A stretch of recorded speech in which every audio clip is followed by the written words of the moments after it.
pense qu'une start-up qui a du succès, c'est une start-up qui est capable d'avoir un impact positif sur un maximum de gens.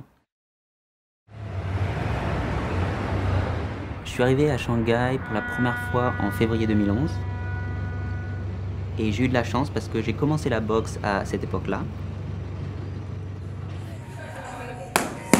Et je me suis aperçu en commençant la boxe, en faisant de la boxe, que surtout à une époque où les objets connectés, tout ce qui est wearables, technologie, se développait beaucoup dans d'autres sports, il n'y avait rien en boxe. C'est-à-dire que la technologie la plus avancée en boxe, c'est toujours le chronomètre. Et donc je me suis dit, pourquoi ne pas utiliser un objet technologique, amener ça dans la boxe pour pouvoir traquer peut-être son progrès, sa performance, etc., son entraînement en boxe. Nice. Et donc c'était un peu le début, la première idée, qui a ensuite bien sûr beaucoup évolué. Donc j'ai commencé milieu de l'année 2015. Première, je pense, difficulté majeure que j'ai rencontrée, c'était dans la levée d'investissement. C'est-à-dire que ça a pris plus de temps que prévu.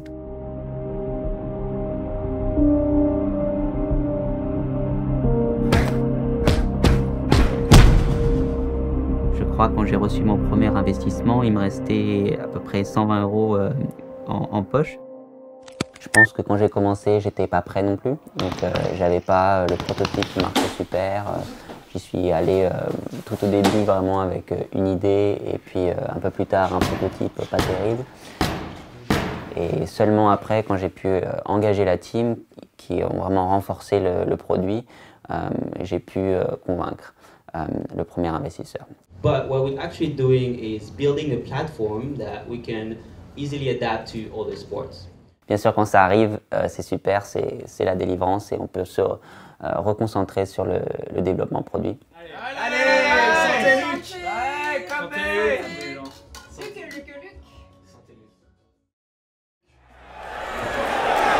Donc concrètement, déjà dès 2015, je me suis associé avec Michelle, qui est une septuple championne du monde de boxe et de kickboxing.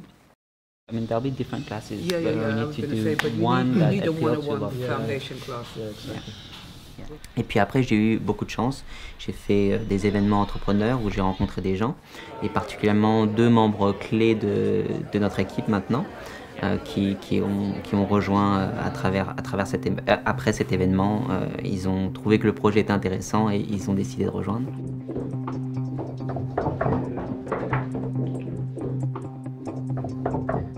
On travaille de manière très flexible, c'est-à-dire que maintenant on a des membres à plein temps, on a des membres à temps partiel. Look, if I do this, it's not a punch, right? Et donc on n'est pas tous au même endroit, on se rejoint quand il faut et on fait des meetings quand il faut en fait. Donc chacun est assez libre de ce côté-là. 1, 2, 1, bring it back to your chin, 2. Yeah, good. That's a 1, 2. Donc on est dans une étape très intéressante, très excitante, où on s'apprête à dévoiler notre produit au monde. Donc dans le futur, nous comptons être dans des dizaines de milliers de gyms et que les gens nous connaissent et nous identifient avec une expérience qui est fun, qui est vraiment engageante.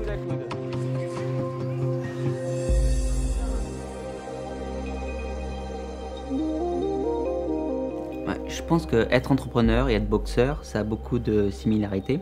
Et puis, il ne faut pas tout donner dans le premier round. C'est-à-dire que si on a envie d'être là pour la durée du combat, eh ben, il faut réussir à être constant pendant la durée du combat et ne pas tout donner dans le premier round. Donc on fait pareil quand on est entrepreneur, petit à petit, step by step, et puis c'est une aventure pour la vie. Finalement, il faut aimer ce qu'on fait, puisque la boxe, c'est jamais ennuyant, et pareil, être entrepreneur, c'est jamais ennuyant. Il y a toujours des nouvelles choses à apprendre, toujours des nouvelles choses à découvrir, et puis c'est comme ça qu'on fait. Je m'appelle Luc, je suis français, je suis le fondateur d'une compagnie en smart wearables et fitness. Je start up mon rêve.